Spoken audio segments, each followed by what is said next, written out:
correctly. I've been servicing evaporative coolers for 15 years and I've been in thousands of homes, and people are all making the same common mistakes affecting the performance of their evaporative cooler. So let's identify what an evaporative cooler is and how they work.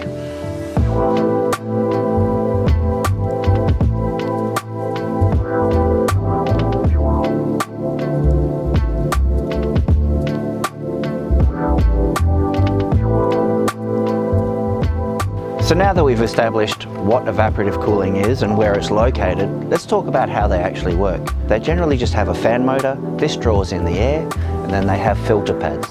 So water saturates these pads and air comes through. So these are the main components of what makes an evaporative cooler work. Okay, so now we've established what evaporative coolers are, where they're located and how they kind of work. Let's talk about their energy consumption. You might not know it, some common household appliances use the same power. So we've got this food processor here. This is 750 watts of consumption. We've also got a hairdryer. This is also 750 watts of consumption. So then we look at the fan for the evaporative cooler. This too is 750 watts of consumption. So energy use for evaporative cooling shouldn't be a concern. It's the cheapest way to cool your home.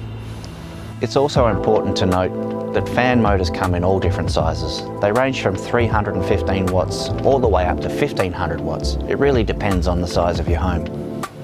So the first mistake that people make is they always use their evaporative cooler on its lowest fan speed setting, thinking there's a relation to fan speed and energy consumption. But this isn't true.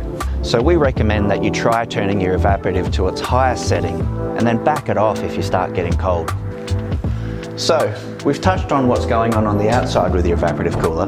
Let's talk about what causes the biggest amount of confusion, and that's what windows you need to have open.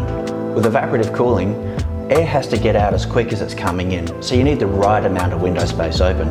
If you've got too much open, a hot breeze can just blow in. And if you don't have enough open, the floors get sticky and damp. So to make it easy, I've just broken it down to daytime use and nighttime use. Daytime use is a little bit different because we've got the heat load from the sun coming in. So what I do is I shut every external window in the house. I open every internal door and I open the windows at the furthest point of the room that I'm in. So what's actually happened is when you turn the aircon on, air comes out of every vent and it makes its way through its passages through the room that you're in and out the window. So you're amplifying the amount of air that's coming through. Nighttime use is pretty easy.